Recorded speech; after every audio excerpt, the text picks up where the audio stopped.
Good morning guys, कैसे हैं आप सभी। आई होप आप सभी बहुत अच्छे होंगे और अपनी पढ़ाई बहुत अच्छे से कर रहे होंगे। दोस्तों, आज है 7 जून 2021 और हम देखेंगे 7 जून का करंट अफेयर। सारे क्वेश्चंस कवर करेंगे, तो पूरा वीडियो ध्यान से देखें और वीडियो के अंत तक बने रहें। और हाँ दोस्तों, अगर आप पहली बार इस चैनल पर आए हैं और पहली बार इस वीडियो को देख रहे हैं, तो सबसे पहले चैनल को सब्सक्राइब कर दें और साथ ही साथ कर दें बेल आइकन प्रेस, ताकि जो नया वीडियो है उसका नोटिफिकेशन आपको मिल जाए। और हाँ, ऑल वाला सेक्शन जो है वो सिलेक्ट करना बिल्कुल ना भूलें, ताकि जितने भी वीडियो नए आए उनका नोटिफिकेशन आपको ईजिली मिल जाए। आइए चलिए स्टार्ट करते हैं, देखते हैं करंट अफेयर। पहला प्रश्न दिवस से संबंधित है। 7 जून यानी कि आज के दिन कौन सा महत्वपूर्ण दिवस मनाया जाता है। सही उत्तर हो जाएगा आपका ऑप्शन बी, विश्व खाद्य दिवस। विश्व खाद्य सुरक्षा दिवस मनाते हैं 7 जून को। इम्पॉर्टेंट है, अच्छे से याद रखना है, विश्व खाद्य सुरक्षा दिवस। अच्छा, आपसे विश्व खाद्य दिवस पूछ ले तो कब मनाते हैं। अगर सिर्फ खाद्य दिवस यानी कि वर्ल्ड फूड डे पूछ लिया जाए तो मनाते हैं 16 अक्टूबर को। और अगर खाद्य के साथ सुरक्षा जुड़ जाए, ठीक है ना, खाद्य के साथ यानी कि वर्ल्ड फूड सेफ्टी डे पूछा जाए, अगर सेफ्टी डे पूछा जाए तो कब, 7 जून यानी कि आज के दिन मनाते हैं विश्व खाद्य सुरक्षा दिवस। अच्छा, विश्व दुग्ध दिवस कब मनाते हैं, 1 जून को। विश्व साइकिल दिवस 3 जून को। और विश्व पर्यावरण दिवस कब, 5 जून को। तो ये सारे दिवस हम मनाते हैं, सभी इंपॉर्टेंट है, याद रखिए। अब चर्चा कर लेते हैं विश्व खाद्य दिवस के ऊपर, विश्व खाद्य सुरक्षा दिवस के ऊपर।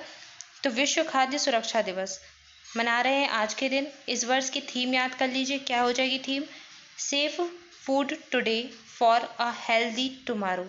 यानी कि आज के दिन अगर आप भोजन की सुरक्षा करेंगे, रक्षा करेंगे, सेफ करेंगे भोजन को, तो आपका एक स्वस्थ टुमारो यानी कि स्वस्थ कल आप देखेंगे। तो safe food today for a healthy tomorrow यानी कि हेल्दी टुमारो के लिए आज के दिन आपको फूड की सेफ्टी करनी होगी।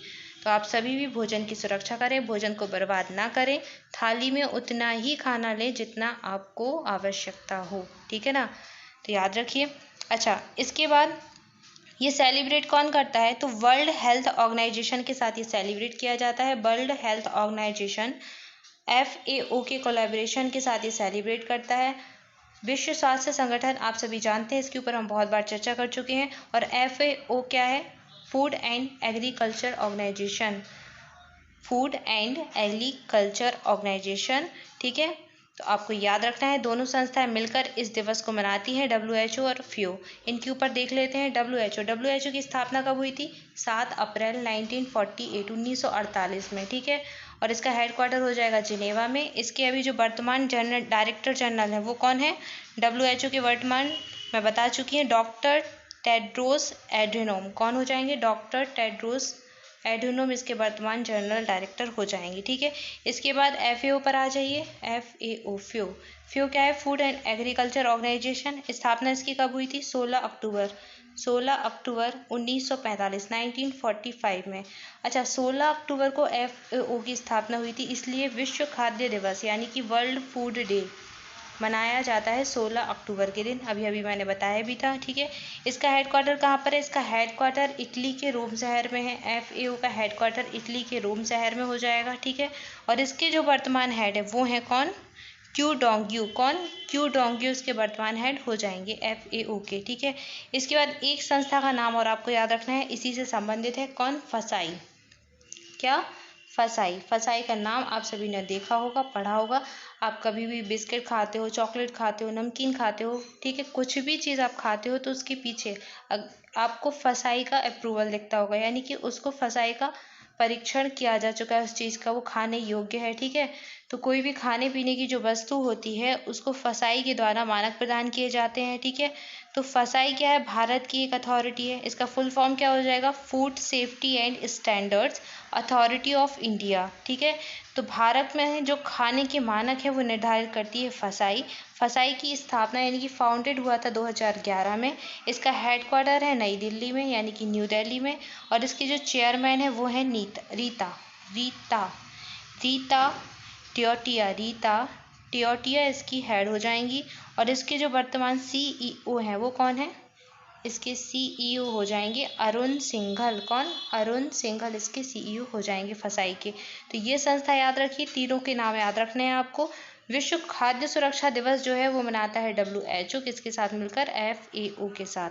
और अगर आपसे खाद्य दिवस बस पूछ ले, वर्ल्ड फूड डे, तो कब मनाते हैं, 16 अक्टूबर को। तो एक एक पॉइंट इंपॉर्टेंट है और सारे पूछे जाते हैं, वनडे एग्जाम में सारे क्वेश्चंस पूछे जाते हैं, इसलिए ही मैं आपको बता रही हूँ, तो सारे नोट कर लीजिए, ठीक है।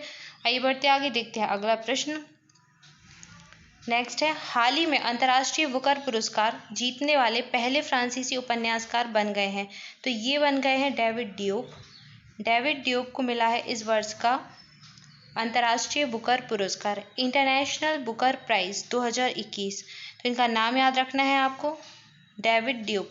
और डेविड डियोप कहाँ के हैं, डेविड डियोप हैं फ्रांस के, और ये ऐसे पहले फ्रांसीसी हैं जिनको ये पुरस्कार मिला है, अंतर्राष्ट्रीय बुकर पुरस्कार, इंटरनेशनल बुकर प्राइज, ठीक है। और ये इनको इनके उपन्यास के लिए मिला है। उपन्यास का नाम क्या है, at night all blood is black. क्या, at night all blood is black. तो ये इनका उपन्यास, इसका नाम याद रखिए, ब्लड ब्लैक, ऐसा कुछ याद कर लीजिए, डेविड ड्यूप। तो ये उपन्यास है, इस उपन्यास के लिए इनको दिया गया है अंतर्राष्ट्रीय बुकर पुरस्कार, बहुत ही प्रतिष्ठित पुरस्कार है, ठीक है। अच्छा, दो पुरस्कार है, एक है अंतर्राष्ट्रीय यानी कि इंटरनेशनल बुकर प्राइज, और एक है मान बुकर प्राइज, ठीक है। तो दोनों में कंफ्यूज नहीं होना है। जो इंटरनेशनल बुकर प्राइज है, ये उस कृति को दिया जाता है जो कि अंग्रेजी भाषा में अनुवादित, यानी कि इसको दोनों ही अंग्रेजी भाषा के लिए दिए जाते हैं, ठीक है। तो मान बुकर पुरस्कार केवल उस उपन्यास को या उस कृति को मिलेगा जो अंग्रेजी भाषा में ही रचित है, मतलब इंग्लिश लैंग्वेज में ही रचना जिसकी हुई है, तो उसे मिलेगा मान बुकर पुरस्कार। लेकिन इंटरनेशनल बुकर प्राइज उसको भी मिल सकता है जिसका अनुवाद इंग्लिश में हुआ है, ठीक है, समझ रहे हैं ना। मतलब वो किसी भी भाषा में है पर उसका अनुवाद अगर इंग्लिश में हो गया है, उसका ट्रांसलेशन अगर अंग्रेजी में हो गया है, तो उस उपन्यास को मिल सकता है इंटरनेशनल बुकर पुरस्कार। लेकिन जो मान बुकर पुरस्कार है, सिर्फ उन्हीं कृतियों को दिया जाता है जो अंग्रेजी भाषा में रचित हैं, ठीक है। तो दोनों का डिफरेंस समझ में आ गया होगा आपको, आई होप। और डेविड डियोप फ्रांस के ऐसे पहले व्यक्ति हैं जिनको ये उपन्यास, इनके उपन्यास के लिए ये प्राइज मिला है, इंटरनेशनल बुकर प्राइज। उपन्यास का नाम एक बार फिर से रिपीट कर रही हूँ, याद कर लीजिए, eight night all blood is black, ठीक है, याद रखिए। आइए बढ़ते आगे, देखते हैं अगला प्रश्न। अगला प्रश्न है आपके लिए, संध्यक क्या है, एक हाइड्रोग्राफिक सर्वेक्षण पोत, युद्ध पोत, लड़ाकू हवाई जहाज या फिर टैंक। तो संध्यक है एक हाइड्रोग्राफिक सर्वेक्षण पोत, ठीक है। और ये क्या है, अभी हाल ही में चर्चा में रहा। क्यों चर्चा में रहा, क्योंकि भारतीय सेना से ये हो गया है रिटायर। तो भारतीय नौसेना का हाइड्रोग्राफिक सर्वेक्षण पोत संध्यक 40 वर्षों तक इसने अपनी जो है सेवाएं दी हैं, और अब ये हो गया है सेवा से मुक्त, यानी कि रिटायर हो चुका है, इसलिए ये हाल ही में अभी चर्चा में रहा, ठीक है। तो ये इस कमीशन कब हुआ था, इसका कमीशन हुआ था 1981 में। 1981 में ये भारतीय सेना में कमीशन किया गया था, और 2021 में ये रिटायर हो गया है। तो लगभग 40 वर्षों की इसने सेवाएं दी हैं, ठीक है। तो इसने बहुत सारे, ये सर्वेक्षण पोत है तो बहुत सारे सर्वेक्षण किए इसने, ठीक है, सर्वेक्षण मिशन। और इसके जो मिशन आपको याद रखने हैं वो पूछे जा सकते हैं। 2 मिशन है जो इम्पोर्टेंट है। कौन कौन से मिशन है इसके जो इम्पोर्टेंट है आपको याद रखना है, एक तो याद रखना है आपको ऑपरेशन पवन। क्या, ऑपरेशन पवन, और ये हुआ था 1987 में ऑपरेशन पवन हुआ था। कब, श्रीलंका में भारतीय शांति सेना की सहायता करने के लिए, ठीक है। तो ऑपरेशन पवन में इसने भाग लिया था हाइड्रोग्राफिक सर्वेक्षण पोत संध्यक ने। इसके बाद याद रखना है आपको ऑपरेशन रेनबो। ऑपरेशन रेनबो हुआ था 2004 में। तो 2004 में जो सुनामी आई थी, तो उस सुनामी के बाद जो मानवीय सहायता प्रदान करने के लिए इसका उपयोग किया गया था संध्यक का, ठीक है। तो दोनों याद रखिए, ऑपरेशन पवन श्रीलंका 1987 और ऑपरेशन रेनबो 2004 सुनामी के समय सहायता के लिए, ठीक है। ऑप्शन ए इस प्रश्न का राइट आंसर था, हाइड्रोग्राफिक सर्वेक्षण पोत। आइए बढ़ते आगे, देखते हैं अगला प्रश्न। नेक्स्ट हो जाएगा, किस भारतीय शिक्षक को वर्ल्ड बैंक एजुकेशन एडवाइजर नियुक्त किया गया है। तो ये नियुक्त हुए हैं रणजीत सिंह डीसले। रणजीत सिंह डीसले को वर्ल्ड बैंक एजुकेशन एडवाइजर नियुक्त किया गया है, और ये भारतीय शिक्षक हैं। ऑप्शन ए इस प्रश्न का राइट आंसर हो जाएगा। आइए देखते हैं अगला प्रश्न। नेक्स्ट है, प्रश्न आपको बहुत बड़ा दिख रहा है लेकिन बहुत छोटा सा प्रश्न है। पहले तो मैं पूरा प्रश्न पढ़ देती हूँ। क्या है? कोविड-19 से प्रभावित बच्चों से संबंधित बढ़ती समस्या को देखते हुए देखभाल और सुरक्षा की आवश्यकता वाले बच्चों के लिए एक ऑनलाइन ट्रैकिंग पोर्टल बाल स्वराज कोविड केयर लिंक पर किसके द्वारा लॉन्च किया गया है? तो सीधा सीधा प्रश्न है कि एक ऑनलाइन पोर्टल है बाल स्वराज जो कि लॉन्च किया गया हाल ही में। तो ये किसने लॉन्च किया है? किस आयोग ने लॉन्च किया है? ठीक है, और ये किससे संबंधित है? कोविड-19 से संबंधित है। और तीसरा किस चीज़ के लिए है? तो ये है कोविड-19 से प्रभावित बच्चों के लिए देखभाल और सुरक्षा प्रदान करने से संबंधित। ठीक है, क्लियर है अब? और ये लॉन्च किया है, इसका सही उत्तर हो जाएगा राष्ट्रीय बाल अधिकार और संरक्षण आयोग। तो ऑप्शन डी इसका राइट आंसर है। राष्ट्रीय बाल अधिकार संरक्षण आयोग का ये ऐप है, लॉन्च किया गया है बाल स्वराज।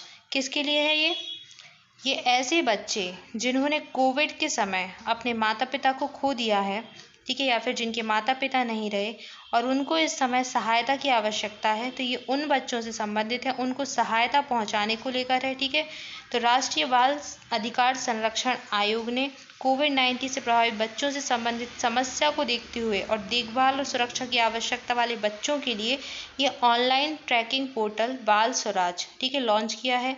अब इसके अंतर्गत क्या होगा? सभी बच्चे जिनको पारिवारिक समर्थन नहीं प्राप्त है, जिनकी देखभाल नहीं हो रही है, तो अब उनको किशोर न्याय अधिनियम, एक किशोर न्याय एक्ट है 2015, तो उसकी धारा 214 इसके तहत देखभाल और संरक्षण की आवश्यकता की जाएगी। ऐसे बच्चों के लिए अधिनियम के तहत दी गई सभी प्रक्रियाओं का पालन किया जाना जरूरी हो जाएगा। ठीक है, तो किया जाना चाहिए, किया जाएगा। और उन बच्चों की जो भी हित है, उनकी भलाई के लिए, उनकी देखभाल के लिए सारे कार्य जो भी हैं संभव किए जाएंगे। अब ये पोर्टल काम क्या करेगा? तो ये पोर्टल दो तरीके से काम करेगा। पहला क्या करेगा? तो ये पोर्टल करेगा उन बच्चों की ट्रैकिंग करेगा जिन बच्चों ने कोविड-19 के दौरान अपने माता पिता को खो दिया है। ठीक है, तो ऐसे बच्चों का डेटा जो है अपलोड किया जाएगा इस पोर्टल पर। इसके अलावा ये उन बच्चों का पता लगाने और उनकी निगरानी करने के उद्देश्य से भी बनाया गया है जिन्हें वास्तविक समय में डिजिटल रूप से देखभाल और सुरक्षा की आवश्यकता है। ठीक है, तो एक तरीके से डिजिटल रूप से सुरक्षा और देखभाल प्रदान करेगा। ठीक है, किनको? बच्चों को। और दूसरा क्या करेगा? उन बच्चों का एक डेटाबेस भी तैयार करेगा, उनकी ट्रैकिंग भी करेगा जिन बच्चों ने अपने माता पिता को खो दिया है कोविड-19 के दौरान। ठीक है, तो ये लॉन्च किया है राष्ट्रीय बाल अधिकार संरक्षण आयोग ने। ऑप्शन डी इस प्रश्न का राइट आंसर हो जाएगा। पोर्टल का नाम याद रखना है, बाल स्वराज। ठीक है, बाल स्वराज किससे संबंधित है? कोविड-19। आइए बढ़ते हैं आगे, देखते हैं अगला प्रश्न। नेक्स्ट है, हाल ही में किसने international business book of the year award 2021 जीता है? ऑप्शन है आपके नितिन राकेश, जेरी विंड, ए और बी दोनों, या फिर इनमें से कोई नहीं। इस प्रश्न का सही उत्तर है ऑप्शन सी, ए और बी दोनों। तो नितिन राकेश और जेरी विंड, इन दोनों ने, इनका एक बुक है जो एक अभी बुक है हाल ही में, एक इसी सप्ताह इसी वीक में लॉन्च हुई थी। उसका नाम है transformation in times of crisis. तो इस बुक के लिए, इस पुस्तक के लिए इनको अवार्ड दिया है international business book of the year award 2021। ये जीता है इन्होंने, नितिन राकेश और जेरी विंड। नितिन राकेश कौन है? तो नितिन राकेश एक प्रौद्योगिकी और वित्तीय सेवा उद्योगों में प्रतिष्ठित लीडर हैं। ठीक है, और ये एक IT प्रमुख MP हैसिस इसके वर्तमान CEO कार्यकारी निदेशक हैं। इसके अलावा जेरी विंड एक बहुत ही प्रतिष्ठित अंतर्राष्ट्रीय स्तर के शिक्षाविद हैं। और आपने एक पेंसिल्वेनिया यूनिवर्सिटी का नाम सुना होगा, तो उस यूनिवर्सिटी के एक स्कूल, वाइटन स्कूल में ये मार्केटिंग के प्रोफेसर भी हैं। ठीक है, तो इन दोनों ने मिलकर एक बुक बनाई थी, एक बुक लिखी थी, transformation in times of crisis. इस बुक के लिए इनको दिया गया है international business book of the year award 2021 का। ठीक है, इस बुक में क्या है? तो इस बुक में क्राइसिस के समय जो व्यापार होते हैं, व्यापारिक मालिक होते हैं, तो उनको ये जानकारी मिलेगी कि संकट के समय भी वो अपने व्यापार को कैसे स्थिर रख सकते हैं, उनका व्यापार कैसे फल फूल सकता है। तो इन्हीं सब चीज़ों में ये बुक मदद करेगी। ठीक है, नाम याद रखिए, transformation in times of crisis. किसकी बुक है? नितिन राकेश और जेरी विंड की। ऑप्शन सी इस प्रश्न का राइट आंसर हो जाएगा। आइए बढ़ते आगे, देखते हैं अगला प्रश्न। नेक्स्ट है, किस देश के द्वारा हाल ही में कृत्रिम सूर्य परीक्षण किया गया है? तो ये किया गया है चीन के द्वारा। चीन देश ने एक कृत्रिम सूर्य का परीक्षण किया है जिसका नाम है ईस्ट इसका नाम है, कृत्रिम सूर्य बनाया है और ये जो वास्तविक सूर्य है उससे 10 गुना ज़्यादा क्षमता युक्त है, 10 गुना ज़्यादा कार्यशील है, यानी कि उसकी जो क्षमताएं हैं वो 10 गुना ज़्यादा हैं। और इसने अभी रिकॉर्ड बनाया था, कृत्रिम सूर्य ने जो बनाया है, ये ईस्ट नाम का चीन ने, इसने 10 सेकेंड मतलब 10 सेकेंड के लिए इसका जो टेम्परेचर है वो वास्तविक सूर्य से भी 10 गुना ज़्यादा पहुंच गया था। ठीक है, तो ये चीन नाम है ईस्ट। कृत्रिम सूर्य का परीक्षण किया है किसने? चीन देश के द्वारा। ऑप्शन सी इसका राइट आंसर हो जाएगा। नेक्स्ट है, न्यूजीलैंड की किस बल्लेबाज ने लॉर्ड्स में अपने पदार्पण टेस्ट मैच में सर्वाधिक स्कोर बनाने का पूर्व भारतीय कप्तान सौरव गांगुली का 25 साल पुराना रिकॉर्ड तोड़ दिया है? तो ये है Devon Conway. Option B right answer हो जाएगा। न्यूजीलैंड के बल्लेबाज हैं और पदार्पण टेस्ट मैच में सर्वाधिक स्कोर बनाने का रिकॉर्ड तोड़ दिया है इन्होंने, किसका? सौरव गांगुली का। तो डेविड कॉनवे कहाँ के हैं? न्यूजीलैंड के बल्लेबाज हैं। हालांकि इनका जन्म हुआ था साउथ अफ्रीका में, दक्षिण अफ्रीका में जन्म हुआ था, लेकिन ये खेलते हैं कहाँ के लिए? न्यूजीलैंड के लिए। तो हैं खिलाड़ी ये न्यूजीलैंड के, डेवॉन कॉनवे। ऑप्शन बी इसका राइट आंसर हो जाएगा। और गाइज आज के लिए आपका प्रश्न है, किसे केंद्रीय प्रत्यक्ष कर बोर्ड यानी कि CBDT के अध्यक्ष का अतिरिक्त प्रभार दिया गया है? सही उत्तर आपको कमेंट बॉक्स में करना है। ऑप्शन से आपके जगन्नाथ विद्याधर मोहपात्रा, अजय चक्रवर्ती, कृष्णा तीरथ या फिर मीनल चौधरी। तो राइट आंसर आप सभी जरूर करें कमेंट बॉक्स में। सारे बच्चे, सारे स्टूडेंट आंसर करने का प्रयास जरूर करें। Thank you for watching this video. आप सभी घर पर रहें, सुरक्षित रहें और पढ़ाई करते रहें। मिलते हैं नेक्स्ट वीडियो में। और हाँ दोस्तों, चैनल को सब्सक्राइब जरूर कर लें, साथ ही अपने दोस्तों के साथ और आपके जितने भी सोशल मीडिया प्लेटफॉर्म है, स्टडी ग्रुप है, सभी जगह वीडियो को ज़्यादा से ज़्यादा शेयर करें।